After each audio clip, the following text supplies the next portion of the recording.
नमस्कार खबरों के इस बुलेटिन में तुहाडा स्वागत है। मैं परमिंदर सिंह। पहला एक नज़र हुण तक दीयां चोणवीआं खबरां ते।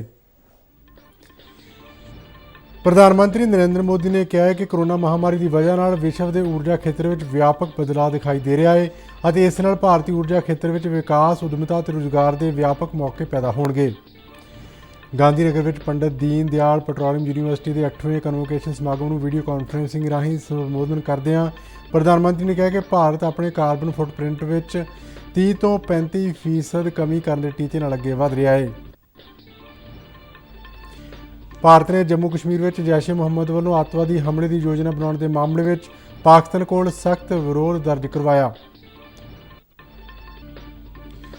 जम्मू कश्मीर के नौशहरा सैक्टर में पाकिस्तान वालों की गई गोलीबंदी की उलंघना फौज का एक जवान शहीद। संविधान की 71वीं वर्षगांठ को समर्पित 25 और 26 नवंबर को गुजरात के केवड़िया में 80वां सर्व भारतीय प्रिजाइडिंग अफसर सम्मेलन करवाया जाएगा। लोक सभा स्पीकर ओम बिरला अनुसार इस सम्मेलन का विषय शक्तिशाली लोकतंत्र लिए विधानपालिका कार्यपालिका और न्यायपालिका का आदर्श तालमेल रखा गया है। प्रकाश जावड़ेकर ने कहा है कि पेरिस समझौते तहत तापमान में 2 डिग्री सेल्सियस की कमी लियाउण लई अगे वधण वाला G20 मुल्कां विचों भारत पहला देश है। देश में बीते 24 घंटिया में 46,232 नवे कोरोना मामले दर्ज होने मगरों देश में कोरोना की पुष्टि वाले कुल मरीजों का आंकड़ा 90,50,598 ते पहुंचा। बीते दिन 49,715 कोरोना मरीज सेहतयाब होए। कोरोना तो ठीक होने की कौमी दर 93.67% तक पहुंची।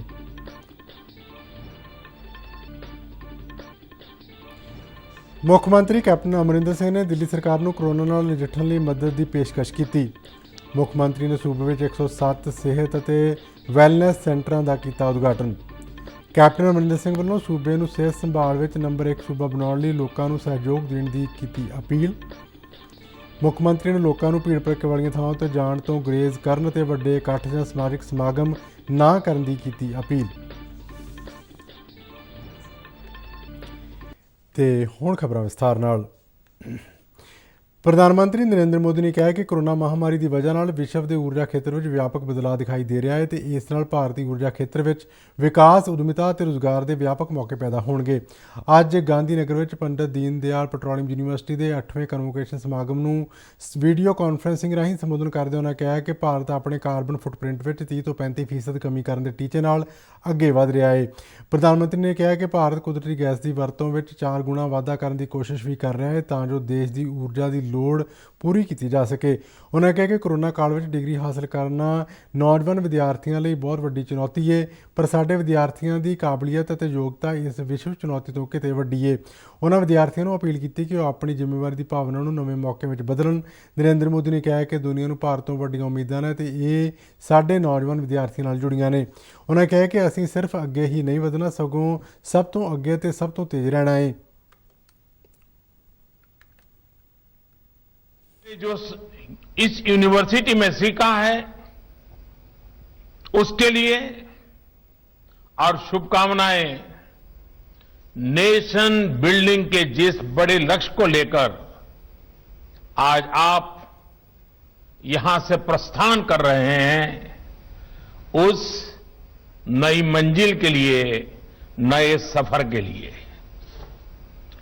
मुझे विश्वास है कि आप अपनी स्किल, अपने टैलेंट, अपने प्रोफेशनलिज्म से आत्मनिर्भर भारत की बड़ी ताकत बन के उभरेंगे।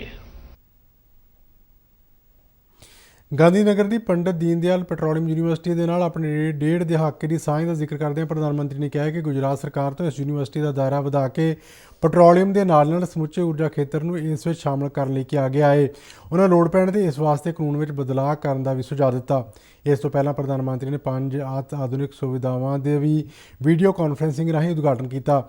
ਇਹਨਾਂ ਵਿੱਚ ਗੁਜਰਾਤ ਊਰਜਾ ਵਿਕਾਸ ਏਜੰਸੀ ਵੱਲੋਂ 17 ਕਰੋੜ ਰੁਪਏ ਦੀ ਲਾਗਤ ਨਾਲ ਸਥਾਪਿਤ 45 ਮੈਗਾਵਾਟ ਉਤਪਾਦਨ ਸਮਰੱਥਾ ਵਾਲਾ ਮੋਨੋ ਕ੍ਰਿਸਟਲਾਈਨ ਫੋਟੋ ਵੋਲਟੇਕ ਪੈਨਲ ਵੀ ਸ਼ਾਮਲ ਹੈ।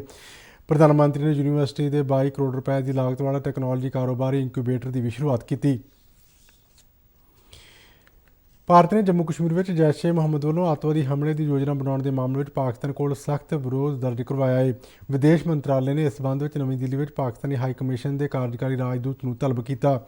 ਪਾਕਿਸਤਾਨੀ ਅਧਿਕਾਰੀ ਨੂੰ ਬੀਤੇ ਵੀਰਵਾਰ ਜੰਮੂ ਦੇ ਨਗਰੋਟਾ ਵਿੱਚ ਜੰਮੂ ਸ਼੍ਰੀਨਗਰ ਰਾਸ਼ਟਰੀ ਰਾਜਮਾਰਗ ਤੇ ਬਨ ਟੋਲ ਪਲਾਜ਼ਾ ਨੇੜੇ ਹੋਏ ਮੁਕਾਬਲੇ ਦੇ ਸਿਲਸਿਲੇ ਵਿੱਚ ਸੱਦਿਆ ਗਿਆ ਹੈ। ਇਸ ਮੁਕਾਬਲੇ ਵਿੱਚ ਜੈਸ਼-ਏ ਮੁਹੰਮਦ ਅੱਤਵਾਦੀ ਸੰਗਠਨ ਦੇ 4 ਅੱਤਵਾਦੀ ਮਾਰੇ ਗਏ ਸਨ। ਭਾਰਤ ਨੇ ਪਾਕਿਸਤਾਨ ਨੂੰ ਅੱਤਵਾਦੀਆਂ ਤੇ ਅੱਤਵਾਦੀ ਗੁੱਟਾਂ ਨੂੰ ਸਮਰਥਨ ਦੇਣ ਦੀ ਆਪਣੀ ਨੀਤੀ ਛੱਡਣ ਲਈ ਕਿਹਾ ਹੈ। ਵਿਦੇਸ਼ ਮੰਤਰਾਲੇ ਨੇ ਪਾਕਿਸਤਾਨ ਨੂੰ ਆਪਣੀ ਜ਼ਮੀਨ ਤੋਂ ਅੱਤਵਾਦੀ ਢਾਂਚੇ ਨੂੰ ਤੋੜਨ ਲਈ ਵੀ ਕਿਹਾ ਹੈ। ਪਾਕਿਸਤਾਨ ਨੂੰ ਕਿਹਾ ਗਿਆ ਹੈ ਕਿ ਇਸ ਮਾਮਲੇ ਵਿੱਚ ਵਿਸ਼ਵ ਨਾਲ ਕੀਤੇ ਗਏ ਆਪਣੇ ਵਾਅਦੇ ਨੂੰ ਉਹ ਨਿਭਾਵੇ ਅਤੇ ਯਕੀਨੀ ਬਣਾਵੇ ਕਿ ਉਸ ਦੀ ਧਰਤੀ ਤੋਂ ਕਿਸੇ ਵੀ ਅੱਤਵਾਦੀ ਸਰਗਰਮੀ ਨਾ ਹੋਵੇ। ਵਿਦੇਸ਼ ਮੰਤਰਾਲੇ ਨੇ ਇੱਕ ਬਿਆਨ ਵਿੱਚ ਕਿਹਾ ਹੈ ਕਿ ਭਾਰਤ ਅੱਤਵਾਦ ਖਿਲਾਫ ਲੜਾਈ ਵਿੱਚ ਆਪਣੀ ਰਾਸ਼ਟਰੀ ਸੁਰੱਖਿਆ ਲਈ ਸਾਰੇ ਜ਼ਰੂਰੀ ਇਹਤਿਆਤੀ ਉਪਾਅ ਕਰਨ ਲਈ ਵਚਨਬੱਧ ਹੈ। ਪ੍ਰਧਾਨ ਮੰਤਰੀ ਨਰਿੰਦਰ ਮੋਦੀ ਅੱਜ ਤੋਂ ਸ਼ੁਰੂ ਹੋ ਰਹੇ 15ਵੇਂ G20 ਸੰਮੇਲਨ ਵਿੱਚ ਹਿੱਸਾ ਲੈ ਰਹੇ ਨੇ। 2 ਦਿਨ ਤੱਕ ਚੱਲਣ ਵਾਲੇ ਇਸ ਸੰਮੇਲਨ ਦੀ ਪ੍ਰਧਾਨਗੀ ਸਾਊਦੀ ਅਰਬ ਵੱਲੋਂ ਕੀਤੀ ਜਾ ਰਹੀ ਹੈ। ਇਸ ਵਾਰ ਦੇ ਸੰਮੇਲਨ ਦਾ ਵਿਸ਼ਾ ਹੈ ਸਭਨਾਂ ਲਈ 21ਵੀਂ ਸਦੀ ਦੇ ਮੌਕਿਆਂ ਦਾ ਅਹਿਸਾਸ। ਸਿਖਰ ਸੰਮੇਲਨ ਸੰਬੰਧੀ ਮੀਟਿੰਗ ਵਰਚੁਅਲ ਢੰਗ ਨਾਲ ਹੋਵੇਗੀ। ਇਸ ਸਾਲ G20 ਦੀ ਇਹ ਦੂਜੀ ਮੀਟਿੰਗ ਹੈ। G20 ਦੀ ਇਸ ਮੀਟਿੰਗ ਦੌਰਾਨ ਮੁੱਖ ਤੌਰ ਤੇ ਕੋਵਿਡ-19 ਤੋਂ ਬਾਅਦ ਦੀ ਸਥਿਤੀ ਮਗਰੋਂ ਲਗਾਤਾਰ ਵਿਕਾਸ ਨੂੰ ਯਕੀਨੀ ਬਣਾਉਣ ਲਈ ਚੁੱਕੇ ਜਾਣ ਵਾਲੇ ਕਦਮਾਂ ਤੇ ਵਿਚਾਰ ਚਰਚਾ ਹੋਵੇਗੀ। ਇਸ ਮੌਕੇ G20 ਆਗੂਆਂ ਵੱਲੋਂ ਮਹਾਮਾਰੀ ਤੋਂ ਬਾਅਦ ਦੀ ਤਿਆਰੀ, ਰੁਜ਼ਗਾਰ ਦੇ ਨਵੇਂ ਮੌਕਿਆਂ ਨੂੰ ਵਧਾਉਣ ਅਤੇ ਨੌਕਰੀਆਂ ਦੀ ਬਹਾਲੀ ਦੇ ਢੰਗ ਤਰੀਕਿਆਂ ਬਾਰੇ ਵਿਚਾਰ ਵਟਾਂਦਰਾ ਕੀਤਾ ਜਾਵੇਗਾ।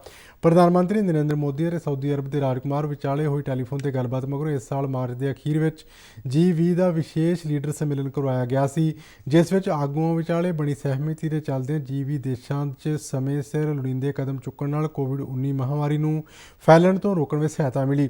ਇਸ ਸਾਂਝੇ ਉਪਰਾਲੇ ਨੇ ਦੁਨੀਆ ਨੂੰ ਆਪਸੀ ਤਾਲਮੇਲ ਦੀ ਇੱਕ ਦਿਸ਼ਾ ਦਿਖਾਉਣ ਦਾ ਵੀ ਕੰਮ ਕੀਤਾ ਹੈ।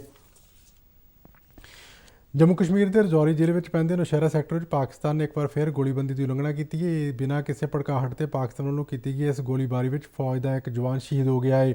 ਪਿਛਲੇ ਕਈ ਦਿਨਾਂ ਤੋਂ ਪਾਕਿਸਤਾਨ ਵੱਲੋਂ ਇਸ ਤਰ੍ਹਾਂ ਦੀਆਂ ਨਾਪਾਕ ਹਰਕਤਾਂ ਕੀਤੀਆਂ ਜਾ ਰਹੀਆਂ ਨੇ। ਅਜਿਹਾ ਮੰਨਿਆ ਜਾ ਰਿਹਾ ਹੈ ਕਿ ਠੰਡ ਦਾ ਕਹਿਰ ਵਧਣ ਤੋਂ ਪਹਿਲਾਂ ਪਾਕਿਸਤਾਨ ਸਰਹੱਦ ਪਾਰੋਂ ਵੱਡੀ ਗਿਣਤੀ ਵਿੱਚ ਅੱਤਵਾਦੀਆਂ ਨੂੰ ਭਾਰਤ ਦਾਖਲ ਕਰਵਾਉਣ ਦੀ ਤਾਕ ਵਿੱਚ ਹੈ। ਦੂਜੇ ਪਾਸੇ ਨਗਰੋਟਾ 'ਚ ਮਾਰੇ ਗਏ 4 ਅੱਤਵਾਦੀਆਂ ਦੀ ਮਾਮਲੇ ਵਿੱਚ ਭਾਰਤੀ ਖੁਫੀਆ ਏਜੰਸੀਆਂ ਨੇ ਆਪਣੀ ਜਾਂਚ ਤੇਜ਼ ਕਰ ਦਿੱਤੀ ਹੈ।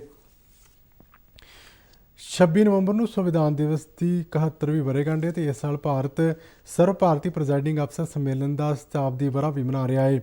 ਇਸ ਮੌਕੇ 25 ਅਤੇ 26 ਨਵੰਬਰ ਨੂੰ ਗੁਜਰਾਤ ਦੇ ਕੇਵੜੀ ਵਿੱਚ 80ਵੇਂ ਸਰਵ ਭਾਰਤੀ ਪ੍ਰੈਜ਼ਾਈਡਿੰਗ ਅਫਸਰ ਸੰਮੇਲਨ ਦਾ ਆਯੋਜਨ ਕੀਤਾ ਜਾ ਰਿਹਾ ਹੈ।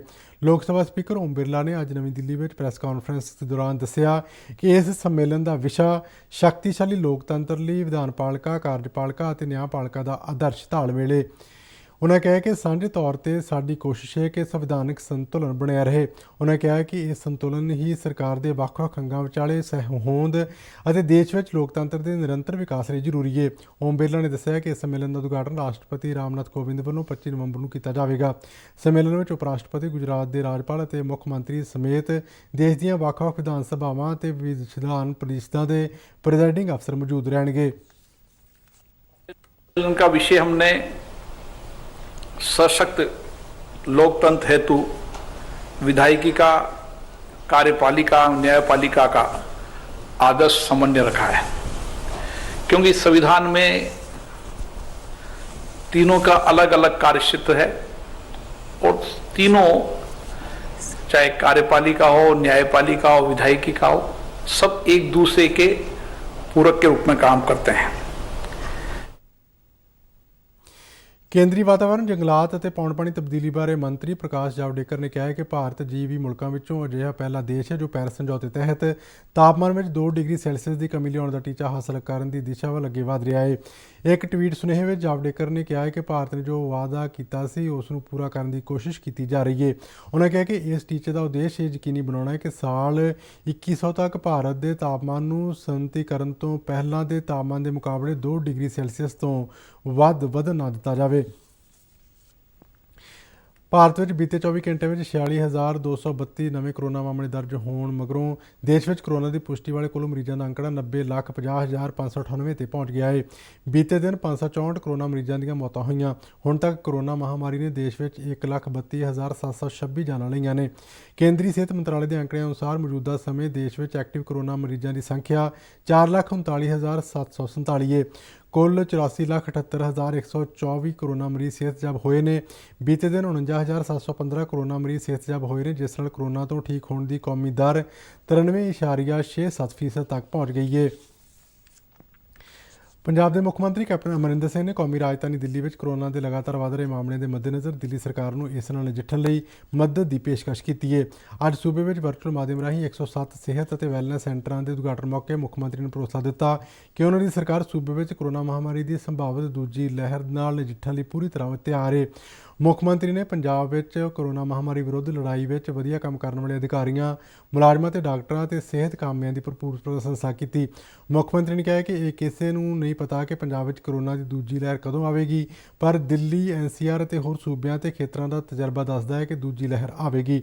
ਉਹਨਾਂ ਸਾਰਿਆਂ ਨੂੰ ਇਸ ਪ੍ਰਤੀ ਚੌਕਸ ਕਰਦਿਆਂ ਉਮੀਦ ਜ਼ਾਹਰ ਕੀਤੀ ਹੈ ਕਿ ਇੱਕ ਵਾਰ ਫਿਰ ਸਿਹਤ ਵਿਭਾਗ ਅਤੇ OTS ਮੁਲਾਜ਼ਮ ਮੌਕੇ ਅਨੁਸਾਰ ਖਰੇ ਉਤਰਨਗੇ।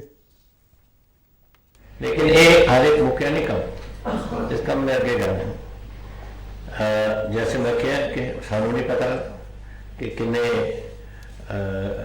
होर अपने जी सैकेंड स्पाइक कहते हैं ये किस कदों आनी है, कहते हैं बहुत मिडल दिसंबर के शायद आ जाए, पर तैयारी होनी रखनी पो, वाहिगुरू करे ना होए आए तो सामना तो करना ही पऊगा अपन। तो मैं अज मैनू खुशी है कि मैं सब सारे और मैं जानता कि इसके स्क्रीन पर नहीं है, लेकिन सुन लो तुम चाहे जो भी डिस्ट्रिक्ट उत्थे लगे हुए हो या जो हॉस्पिटल लगे हो, तुम गल्लां सुन रहे हो। ਮੁੱਖ ਮੰਤਰੀ ਨੇ ਸੂਬੇ ਵਿੱਚ 107 ਸਿਹਤ ਅਤੇ ਵੈਲਨੈਸ ਸੈਂਟਰਾਂ ਦਾ ਵੀ ਉਦਘਾਟਨ ਕੀਤਾ, ਜਿਸ ਨਾਲ ਸਿਹਤ ਸੰਭਾਲ ਮੂਲ ਢਾਂਚਾ ਵਿੱਚ ਵਾਧਾ ਹੋਵੇਗਾ ਤੇ ਦਿਹਾਤੀ ਅਤੇ ਸ਼ਹਿਰੀ ਇਲਾਕਿਆਂ ਵਿੱਚ ਲੋਕਾਂ ਨੂੰ ਉਹਨਾਂ ਦੇ ਘਰਾਂ ਦੇ ਨੇੜੇ ਸਿਹਤ ਸੇਵਾਵਾਂ ਮੁਹੱਈਆ ਕਰਵਾਈਆਂ ਜਾ ਸਕਣਗੀਆਂ। ਮੁੱਖ ਮੰਤਰੀ ਨੇ ਸਿਰਫ 3 ਸਾਲਾਂ ਦੇ ਵਕਫੇ ਵਿੱਚ ਸਿਹਤ ਅਤੇ ਵੈਲਨੈਸ ਸੈਂਟਰਾਂ ਦੀ ਸਫਲਤਾ ਲਈ ਸਿਹਤ ਅਤੇ ਮੈਡੀਕਲ ਸਿੱਖਿਆ ਵਿਭਾਗ ਦੇ ਯਤਨਾਂ ਦੀ ਸ਼ਲਾਘਾ ਕੀਤੀ। ਉਹਨਾਂ ਆਸ ਜਤਾਈ ਕਿ ਨਵੇਂ ਸਿਹਤ ਅਤੇ ਵੈਲਨੈਸ ਸੈਂਟਰ ਕੋਵਿਡ ਮਹਾਮਾਰੀ ਦੇ ਮੌਜੂਦਾ ਦੌਰ ਵਿੱਚ ਪੰਜਾਬ ਦੇ ਸਿਹਤ ਮੂਲ ਢਾਂਚੇ ਨੂੰ ਇੱਕ ਨਵੇਂ ਪੱਧਰ ਤੇ ਲੈ ਕੇ ਜਾਣਗੇ। ਉਹਨਾਂ ਦੱਸਿਆ ਕਿ ਪੰਜਾਬ ਵਿੱਚ 3049 ਹੈਲਥ ਅਤੇ ਵੈਲਨੈਸ ਸੈਂਟਰ ਸਥਾਪਿਤ ਕਰਨ ਦੀ ਯੋਜਨਾ ਸੀ, ਜਿਨ੍ਹਾਂ ਵਿੱਚੋਂ ਇਸ ਸਮੇਂ 2046 ਸੈਂਟਰ ਕੰਮ ਕਰ ਰਹੇ ਨੇ ਅਤੇ ਆਉਣ ਵਾਲੇ 2 ਮਹੀਨਿਆਂ ਵਿੱਚ 800 ਹੋਰ ਸੈਂਟਰ ਕੰਮ ਕਰਨਾ ਸ਼ੁਰੂ ਕਰ ਦੇਣਗੇ ਅਤੇ ਬਾਕੀ ਰਹਿੰਦੇ 2021 ਵਿੱਚ ਚਾਲੂ ਹੋ ਜਾਣਗੇ। ਉਹਨਾਂ ਅੱਗੇ ਦੱਸਿਆ ਕਿ ਇਹ ਸਿਹਤ ਅਤੇ ਵੈਲਨੈਸ ਸੈਂਟਰ ਸਮੁਦਾਇਕ ਸਿਹਤ ਅਧਿਕਾਰੀਆਂ, ਮਲਟੀਪਰਪਜ਼ ਹੈਲਥ ਵਰਕਰਾਂ ਅਤੇ ਆਸ਼ਾ ਵਰਕਰਾਂ ਵੱਲੋਂ ਚਲਾਏ ਜਾਂਦੇ ਨੇ, ਜਿਨ੍ਹਾਂ ਵਿੱਚ 27 ਦਵਾਈਆਂ, 6 ਤਰ੍ਹਾਂ ਦੇ ਟੈਸਟਾਂ ਤੋਂ ਇਲਾਵਾ ਦੂਰ ਸੰਚਾਰ ਰਾਹੀਂ ਡਾਕਟਰੀ ਸਲਾਹ ਮਸ਼ਵਰਾ ਦੀ ਸਹੂਲਤ ਵੀ ਮੌਜੂਦ ਹੈ। ਕੈਪਟਨ ਅਮਰਿੰਦਰ ਸਿੰਘ ਨੇ ਸੂਬੇ ਨੂੰ ਸਿਹਤ ਸੰਭਾਲ ਵਿੱਚ ਨੰਬਰ 1 ਸੂਬਾ ਬਣਾਉਣ ਲਈ ਲੋਕਾਂ ਨੂੰ ਸਹਿਯੋਗ ਦੇਣ ਦੀ ਅਪੀਲ ਕੀਤੀ। ਉਹਨਾਂ ਕਿਹਾ ਕਿ ਉਹਨਾਂ ਦੀ ਸਰਕਾਰ ਸਿਹਤ ਸੰਭਾਲ ਸਹੂਲਤਾਂ ਦੀ ਮਜ਼ਬੂਤੀ 'ਤੇ ਧਿਆਨ ਕੇਂਦਰਿਤ ਕਰ ਰਹੀ ਹੈ ਤਾਂ ਜੋ ਸਮੇਂ ਸਿਰ ਟੈਸਟਿੰਗ ਅਤੇ ਇਲਾਜ ਨਾਲ ਕੀਮਤੀ ਜਾਨਾਂ ਬਚਾਈਆਂ ਜਾ ਸਕਣ। ਮੁੱਖ ਮੰਤਰੀ ਨੇ ਲੋਕਾਂ ਨੂੰ ਭੀੜ ਭੜੱਕੇ ਵਾਲੀਆਂ ਥਾਵਾਂ ਤੋਂ ਜਾਣ ਤੋਂ ਗੁਰੇਜ਼ ਕਰਨ ਅਤੇ ਵੱਡੇ ਇਕੱਠ ਜਾਂ ਸਮਾਜਿਕ ਸਮਾਗਮ ਨਾ ਕਰਨ ਦੀ ਅਪੀਲ ਕੀਤੀ। ਕੈਪਟਨ ਅਮਰਿੰਦਰ ਸਿੰਘ ਨੇ ਮਿਸ਼ਨ ਫਤਿਹ ਮੰਤਰ ਵਜੋਂ ਮਾਸਕ ਹੀ ਵੈਕਸੀਨ ਹੈ ਦਾ ਨਾਅਰਾ ਦਿੱਤਾ। ਉਹਨਾਂ ਲੋਕਾਂ ਨੂੰ ਕੋਰੋਨਾ ਤੋਂ ਬਚਾਅ ਲਈ ਪੂਰੇ ਇਹਤਿਆਤ ਵਰਤਣ, ਖਾਸ ਕਰਕੇ ਵਾਰ-ਵਾਰ ਹੱਥ ਧੋਣ ਅਤੇ ਮਾਸਕ ਪਾਉਣ ਦੀ ਅਪੀਲ ਕੀਤੀ ਹੈ। ਤੇ ਇਸ ਦੇ ਨਾਲ ਹੀ ਖਬਰਾਂ ਦਾ ਬੁਲੇਟਿਨ ਖਤਮ ਹੁੰਦਾ ਹੈ। ਆਗਿਆ ਦਿਓ। ਨਮਸਕਾਰ।